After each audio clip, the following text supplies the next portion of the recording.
Hello मेरे प्यारे बच्चों, आज की क्लास में आपका स्वागत है। लास्ट क्लास में हम लोगों ने खूब सारा डिस्कशन किया था work, conservative force, non conservative force के बारे में। अब हम अपने टॉपिक पे लौट कर आते हैं जो हमारा चल रहा था पोटेंशियल कैलकुलेशन और पोटेंशियल एनर्जी कैलकुलेशन। उसी को आगे बढ़ाते हैं और एक सवाल से शुरू करते हैं। सवाल ये है, show that work done by electric field between 2 points is independent of path.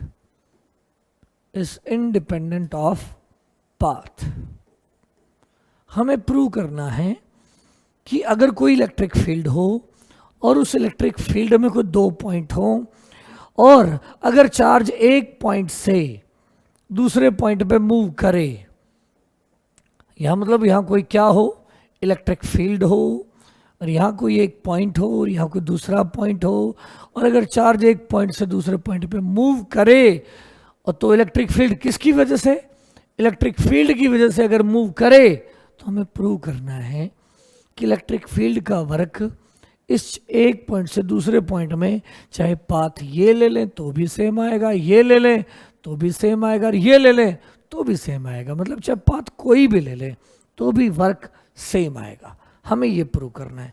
हम इस बात को बेटा 2 तरीके से प्रूव करेंगे। मेथड 1 देखिए, मेथड 1 है फार्मूला लगाएंगे हम वर्क का फार्मूला लगाएंगे। तो let us consider a Q charge. पहले मैं थोड़ी सी जगह बना लेता हूँ। यहाँ ये क्यू चार्ज है।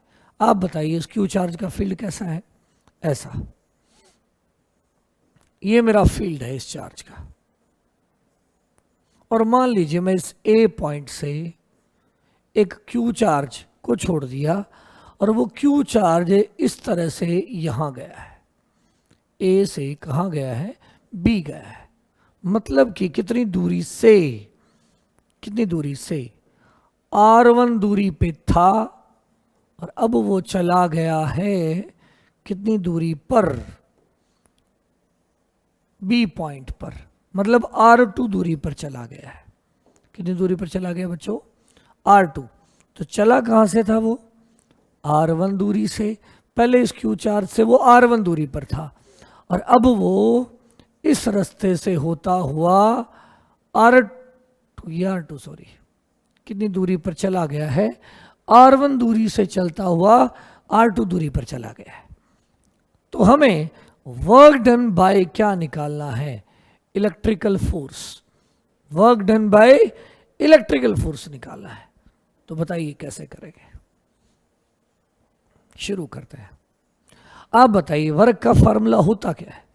वर्क का फार्मूला होता है, पहली बात तो यहां जो फोर्स लगेगी इस क्यू चार्ज के ऊपर, एक चार्ज पे लगने वाली फोर्स को ई कहते हैं। तो 2 पे लगेगी 2 ई फोर्स, 3 पे 3 ई, क्यू पे क्यू ई, और यहां क्यू ई ज्यादा लगेगी। यहां जब होगा तो क्यू ई कम लगेगी, यहां और कम लगेगी। जितना ये चार्ज पास होगा तो ये फोर्स ज्यादा है, यहां फोर्स कम है, यहां और कम है, यहां और कम है। मतलब हमारी ये जो फोर्स है वो दूरी के साथ बदल रही है। तो एक काम करते हैं, ना तो पहला पॉइंट लेते हैं ना आखिरी, बीच में कोई एक पॉइंट ले लेते हैं जो यहां से कितनी दूरी पर है? R दूरी पर है। R दूरी पर पॉइंट है, मान लिया भाई, ठीक है, R दूरी पर पॉइंट मान लिया। और इस चार्ज का छोटा सा मूवमेंट कंसिडर कर लेते हैं, और वो मूवमेंट है ds, और इस R वाले वेक्टर के साथ ds वाला एंगल थीटा है।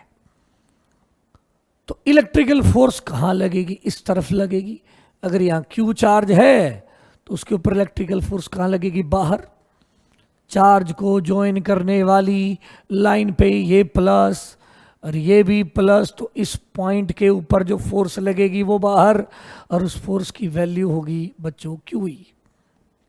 डिस्प्लेसमेंट इधर टेढ़ा, फोर्स इधर QE। अब लगाते हैं वर्क का फार्मूला। वर्क याद करिए क्या होता था? फोर्स की वैल्यू इलेक्ट्रिकल फोर्स की वैल्यू इनटू डिस्प्लेसमेंट की वैल्यू इनटू फोर्स और डिस्प्लेसमेंट के बीच के एंगल का कॉस थीटा, मैं सिर्फ फार्मूला लगाऊंगा। और टोटल वर्क निकालना है तो क्या कर दें आप, उसका इंटीग्रेशन कर दें।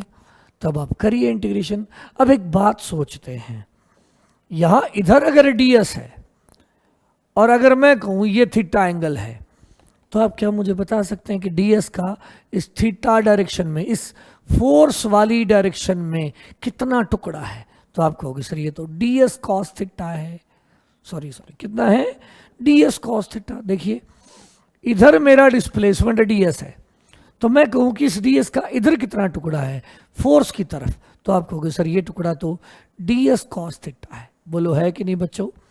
तो करिए जरा, ds का टुकड़ा करिए किसकी डायरेक्शन में? फोर्स की डायरेक्शन में। तो इस ds का थोड़ा सा सही बना देता हूं, ये मेरा यहां क्या है, ऐसे ds है, छोटी सी मूवमेंट है, इस ds का थीटा एंगल है किसके साथ? ये मेरी फोर्स है, ये मेरा ds है, इस ds का फोर्स के साथ थीटा एंगल है। तो इस ds का इधर कितना टुकड़ा होगा? इधर वाला टुकड़ा कितना होगा? इधर वाला, ये वाला टुकड़ा।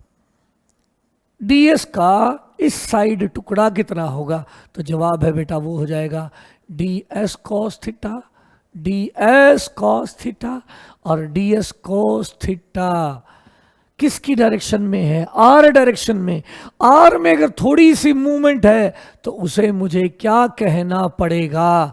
अगर ये r डायरेक्शन है और r में अगर थोड़ा सा इंक्रीज है, ये r डायरेक्शन और इस r में थोड़ा सा इंक्रीज है, जो कि इंक्रीज है ds cos थीटा का, तो उसे r डायरेक्शन में अगर कोई इंक्रीज होता है तो बेटा उसे dr कहना चाहिए। x में थोड़ा इंक्रीज तो dx, y में थोड़ा इंक्रीज तो dy, z में थोड़ा इंक्रीज तो dz। तो r में थोड़ा इंक्रीज है तो वो है ds cos थीटा। तो उस ds cos थीटा को मुझे क्या कहना चाहिए? dr कहना चाहिए। तो मैंने उसे dr कह दिया। और अगर मैंने उसे dr कह दिया तो आप मुझे बताइए क्या होगा? मैं दोबारा बोलता हूं, ये मेरा ds था, ये मेरी फोर्स थी, ds का इधर टुकड़ा ds cos थीटा, और उस ds cos थीटा को मैंने कह दिया dr, क्योंकि वो किस डायरेक्शन में था? r में था। तो मुझे कहना पड़ेगा देयरफॉर क्या आ गया मेरे पास? इलेक्ट्रिकल फोर्स आ गई कितनी? F इलेक्ट्रिकल की वैल्यू इनटू हो गया dr, ये ds cos थीटा की जगह मैंने लिख दिया dr। अब आप फोर्स की वैल्यू रखिए, बताइए r दूरी अगर चार्जेस के बीच में है, r दूरी, तो फोर्स का फार्मूला क्या होगा? k capital Q small q divided by r square into क्या लिखेंगे आप? dr। अब आप बताइए k q को बाहर ले लीजिए, ले लिया भाई, इंटीग्रेशन हो गया 1 बाय आर स्क्वायर dr, और 1 बाय आर स्क्वायर dr का इंटीग्रेशन क्या होगा? -1 बाय r। और r कहां से कहां बदल रहे हैं आप? पहले थे r1 पे, अब चले गए हैं आप r2 पे। तो r1 से लेकर r2 तक इंटीग्रेशन करिए तो वो इलेक्ट्रिकल वर्क आ जाएगा।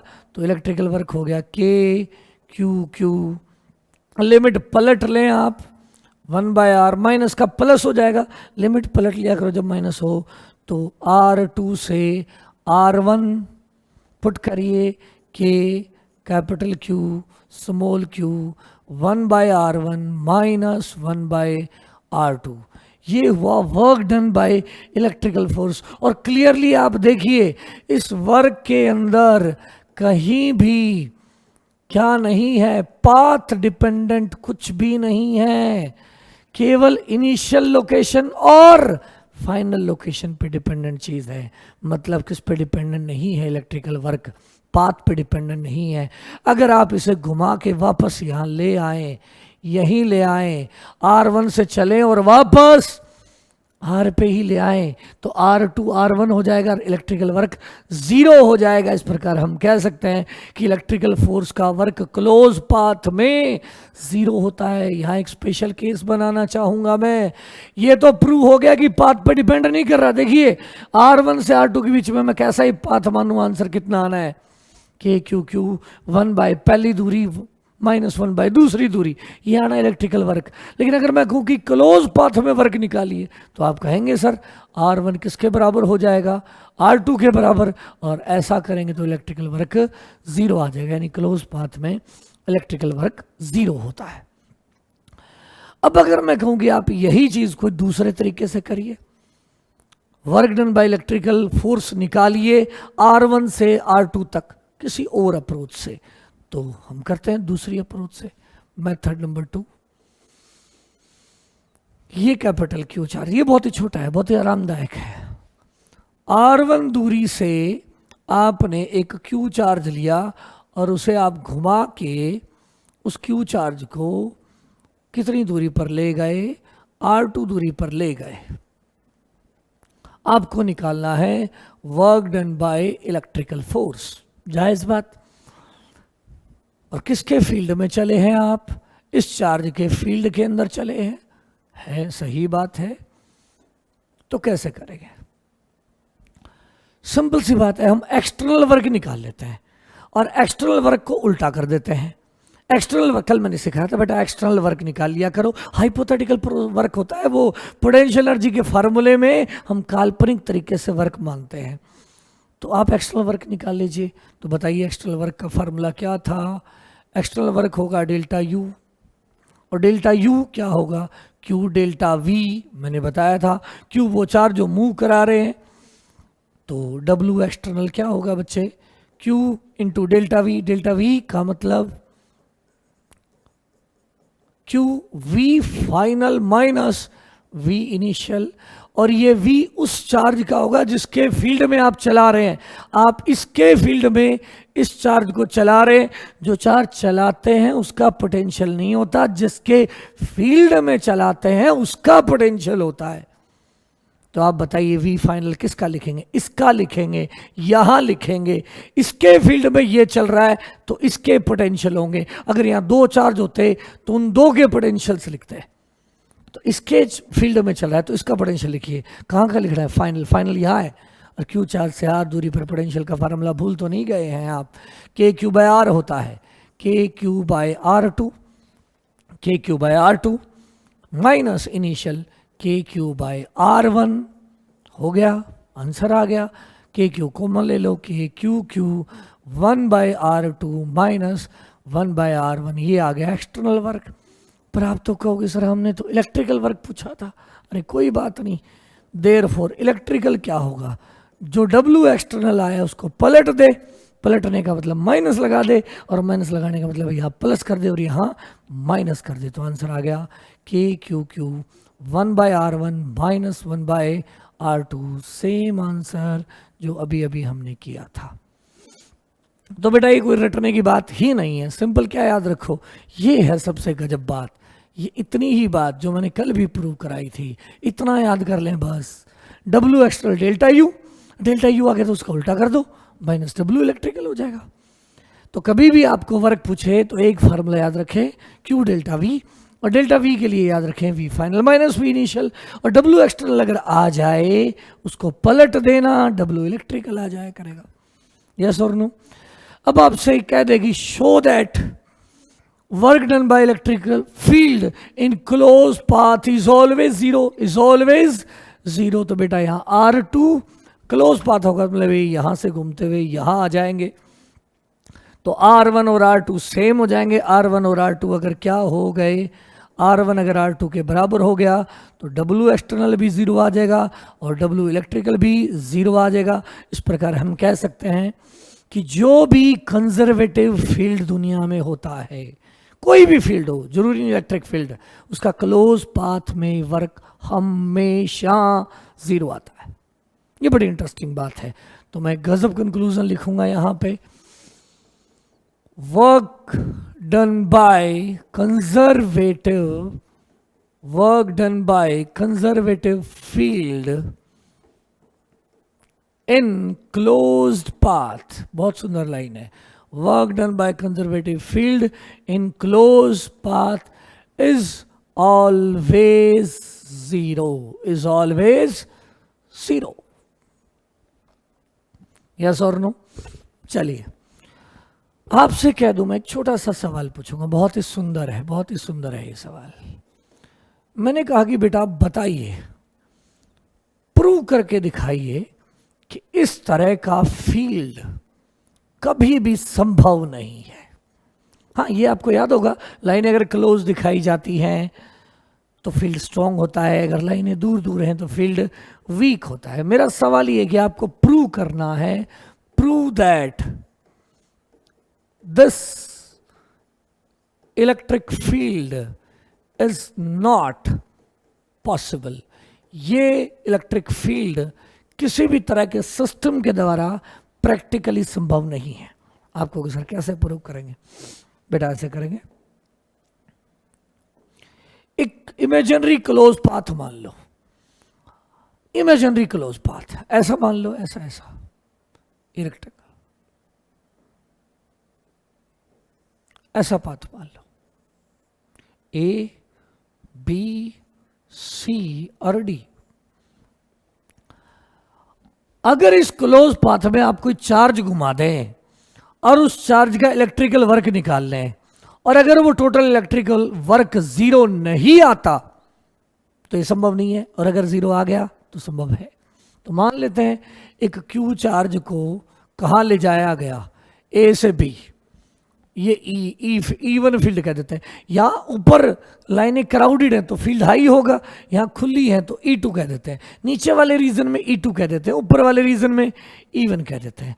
तो अब बताइए work done by electric field from A to B क्या होगा? A to B, Q charge है, क्यू ई फोर्स है, ई कितना है? E1 है, डिस्प्लेसमेंट कितना है? L, और फोर्स भी आगे है और डिस्प्लेसमेंट भी आगे है। और जब फोर्स और डिस्प्लेसमेंट सेम डायरेक्शन में हो, बेटा इतना याद होना चाहिए आपको, देखो इतना बेसिक्स तो आना चाहिए, फोर्स भी आगे हो डिस्प्लेसमेंट भी आगे हो तो वर्क होता है FD, और फोर्स होनी चाहिए फिक्स, क्योंकि फिक्स फोर्स में फार्मूला होता है FD cos थीटा, और थीटा अगर जीरो हो जाए तो cos 0 1 वर्क हो जाता है FD। लेकिन फोर्स आगे हो डिस्प्लेसमेंट पीछे हो, एंगल हो जाता है 180 और वर्क हो जाता है FD cos 180, और cos 180 होता है -1 तो वर्क हो जाता है -FD। तो इतनी बात याद कर लो, फोर्स और डिस्प्लेसमेंट आगे, फोर्स फिक्स होनी चाहिए, नहीं तो इंटीग्रेशन वाला फार्मूला लगता है FD, उल्टे हो -FD, और 90 हो, फोर्स इधर हो और डिस्प्लेसमेंट इधर हो, एंगल 90 हो, cos 90 0, वर्क 0। इतनी बात समझ आ गई होगी, अगर आ गई है तो आगे बढ़ते हैं। अब आप बताइए, ए से बी में फोर्स भी आगे है, मूवमेंट भी आगे है, तो फोर्स इंटू डिस्प्लेसमेंट वर्क हो गया। बी से सी में वर्क बताइए क्या होगा? बी से सी में वर्क, भाई मेरे, बी से सी में तो डिस्प्लेसमेंट इधर है, फोर्स आगे है, ये एंगल तो 90 है, तो वर्क 0। अब आप मुझे बताइए इलेक्ट्रिकल वर्क सी से डी में कहाँ है? सी से डी में डिस्प्लेसमेंट पीछे है, फोर्स आगे है, और फोर्स होगी कितनी? चार्ज तो याद है ना, क्यू चार्ज मूव करा रहे हैं, पॉजिटिव चार्ज पे फोर्स फील्ड की डायरेक्शन में लगती है, राइट लगेगी, और मूव कहाँ करा रहे हो आप? पीछे करा रहे हो, तो क्यू ई नहीं है, E2 है, डिस्प्लेसमेंट L है, लेकिन फोर्स आगे है, डिस्प्लेसमेंट पीछे है, तो नेगेटिव हो गया। डी से ए में बताइए इलेक्ट्रिकल वर्क क्या है? डी से ए में कोई पूछे इलेक्ट्रिकल वर्क क्या है, तो फोर्स आगे, डिस्प्लेसमेंट 90 पे, तो वर्क आ गया 0। Therefore total work, close path का वर्क क्या आया? देखो जरा जोड़ो इन सबको, Q E1 L minus Q E2L, और QL कॉमन आ गया, आंसर आ गया E1 माइनस E2। और ड्राइंग से क्लियर है कि E1 की वैल्यू ज़्यादा है, E2 की वैल्यू कम है, E1 ज़्यादा है, E2 कम है, तो ये वाला आंसर पॉजिटिव आ गया। और अगर ये पॉजिटिव आ गया तो W क्लोज्ड पॉजिटिव आ गया, यानी 0 नहीं आया। और अगर 0 नहीं आया तो हम कहेंगे कि ये जो फील्ड है वो प्रैक्टिकली संभव नहीं है, क्योंकि अगर ये इलेक्ट्रिक फील्ड होता तो इलेक्ट्रिक फील्ड कंजर्वेटिव होता है, और इलेक्ट्रिक फील्ड कंजर्वेटिव होता है उसका मतलब उसमें क्लोज पाथ में वर्क हमेशा 0 आएगा। तो ऐसा फील्ड प्रैक्टिकली पॉसिबल नहीं है। चलिए आगे बात करते हैं। अब हम वापस अपने टॉपिक पे लौट कर आते हैं और मैं थोड़ा सा समराइज कर देता हूँ क्या क्या बातें हो चुकी हैं। उन फार्मूलों को एक छोटी सी समरी में कन्वर्ट कर लेते हैं ताकि हम कल नया शुरू कर सके। समराइज कर लेते हैं बातों को, अब तक की बातों की समरी। पहला पॉइंट, अगर ये क्यू चार्ज है और ये आर दूरी है और आपसे पोटेंशियल पूछा जाए तो बड़ा ही सुंदर सा आंसर के क्यू बाय आर, ये पोटेंशियल है। अगर मैं क्यू चार्ज के पड़ोस में आर दूरी पर स्मॉल क्यू चार्ज रख दूं और मैं आपसे पोटेंशियल एनर्जी पूछ लूं तो आंसर है K Q Q by small R. ज़्यादा फार्मूले याद नहीं रखने, कम जो कंसेप्ट है वो याद रखने। तीसरा सवाल, अगर चार्ज को एक जगह से दूसरी जगह मूव कराया गया है तो work done by external agency बताइए। Q V final minus V initial, that is Q delta V, Q delta V, और यही होगा डेल्टा यू और यही होगा डब्ल्यू इलेक्ट्रिकल का उल्टा। ये बहुत गजब है, सुपर फार्मूला है। जब एक जगह से चार्ज को दूसरी जगह मूव कराएंगे तो क्यू जिसके फील्ड में मूव कराएंगे V final minus initial, Q delta V work हो जाएगा, इसी को डेल्टा यू कहते हैं, चेंज इन एनर्जी, और यही डब्ल्यू इलेक्ट्रिकल का उल्टा होता है। तो ये निकाल लिया करो, ये आ जाएगा, उसका साइन पलट दिया करो, ये आ जाएगा। उम्मीद है ये बात समझ आ गई होगी। चौथी बात हम लोगों ने सीखी क्या, कुछ सिस्टम के हम लोगों ने पोटेंशियल सीख लिए थे, कुछ के अभी हम सीखेंगे। एक बात और सीखी हमने कि क्लोज पाथ में इलेक्ट्रिकल फोर्स का work E dot D R close path में 0 आता है। इलेक्ट्रिकल फोर्स फील्ड का वर्क क्लोज पाथ में हमेशा 0 आता है। तो ये सारी बातें अब तक हम करी है। कल हम स्टार्ट करेंगे अलग अलग सिस्टम के पोटेंशियल निकालना, यानी अगला टॉपिक रहेगा हमारा potential calculations, potential calculations of different system, potential calculations of different system. Like क्या सिस्टम, लाइक नंबर 1 डाइपोल रहेगा, डाइपोल का पोटेंशियल हम निकालेंगे। नंबर 2 पे शेल रहेगा, शेल के पोटेंशियल की हम कैलकुलेशन करेंगे। नंबर 3 पे सॉलिड स्फीयर रहेगा, सॉलिड स्फीयर के पोटेंशियल की हम बात करेंगे, ठीक है, और इन सब पे बेस्ड कुछ प्रॉब्लम्स डिस्कस करेंगे। उम्मीद है आपको ये बातें समझ आ गई होगी। अगर आई हैं तो लाइक करिए, शेयर करिए, सब्सक्राइब करिए और मुस्कुराते रहिए और पढ़ते रहिए। Have a good day.